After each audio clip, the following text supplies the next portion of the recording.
તારીખ જાહેર થવાની ઘડીઓ ગણાઈ રહી છે ત્યારે ગુજરાતમાં ખામ વિરુદ્ધ સસ્પેન્ડની રાજનીતિ શરૂ થઈ છે। યુવક સેવા અને સાંસ્કૃતિક વિભાગ આયોજિત યુથ પાર્લામેન્ટના કાર્યક્રમમાં પ્રદેશ ભાજપ પ્રમુખ સી આર પાટીલે ખામ થિયરીની યાદ અપાવી માધવસિંહ સોલંકીનું નામ લીધા વગર આકરા પ્રહાર કર્યા। જ્ઞાતિના ભાગલા પાડીને જીતેલા મુખ્યમંત્રીએ છેવટે રાજીનામું આપવું પડ્યું હોવાનું નિવેદન કર્યું હતું, જ્યારે પ્રધાનમંત્રી નરેન્દ્ર મોદીએ જ્ઞાતિના ભાગલા પાડવાની નહીં પણ જોડવાની રાજનીતિ કરી છે। સી આર પાટીલના નિવેદન સામે કોંગ્રેસના ધારાસભ્ય અમિત ચાવડાએ તીખી પ્રતિક્રિયા આપી હતી। અમે ગરીબની વાત કરીએ છીએ, તમારી જેમ જાતિ અને ધર્મનો રાજનીતિ માટે ઉપયોગ કરતા નથી। સસ્પેન્ડ થયેલા લોકો વારે વારે સ્ટેટમેન્ટ આપે તો અમારે જવાબ આપવાની જરૂર નથી। તેઓ સસ્પેન્ડ થઈ પોલીસથી લઈને પોલિટિક્સમાં કેવી રીતે પહોંચ્યા તે બાબતે પછી જવાબ આપીશું તેવું અમિત ચાવડાએ કીધું હતું। ગુજરાતનો દાખલો 1984માં કોંગ્રેસના એક મુખ્યમંત્રીએ ત્યારે ખામ થિયરી અપનાવી હતી। ખામનો તમને બધાને ખબર હશે, ન હોય તો તમે જાણી લેજો, તમને તો સોર્સ છે તમારી પાસે। પણ એમાં જાતિના ભાગલા કર્યા હતા। એ ભાગલા કરીને એમણે જીત મેળવી હતી।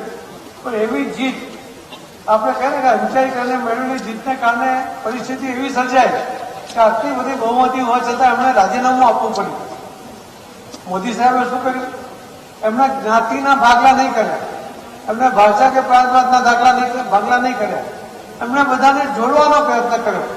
અને એ જોડવાના પ્રયત્નમાં એમણે આ દેશના 4 સેક્ટરના લોકોને એને યોજનાઓ દ્વારા એમને મજબૂત બનાવવાનો એમણે સંકલ્પ કર્યો।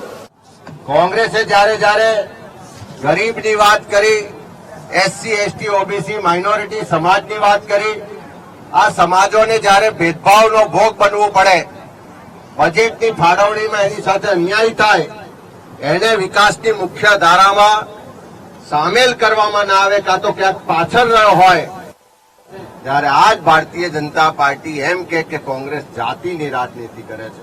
આ ચોક્કસ અમે ગરીબની રાજનીતિ કરીએ છીએ, ગરીબના હક અધિકારની રાજનીતિ કરીએ છીએ, એના અન્યાયની વાત કરીએ છીએ, એના શોષણની વાત કરીએ છીએ, એના અધિકારની વાત કરીએ છીએ।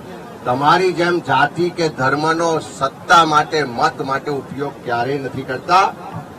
એ સસ્પેન્ડેડ લોકો હોય એ વારે વારે ક્યાંક સ્ટેટમેન્ટો આપે, એ દરેક સ્ટેટમેન્ટના જવાબ આપવાની જરૂર નથી, પણ એ કેવી રીતે એક પોલીસ ડિપાર્ટમેન્ટમાંથી આ પદ સુધી પહોંચ્યા છે ને એના કારણે કેટલા લોકોનો ભોગ લેવાયો છે, કેટલા લોકોએ શોષવું પડ્યું છે, એનો જવાબ ક્યારેક કોક વાર આપીશું।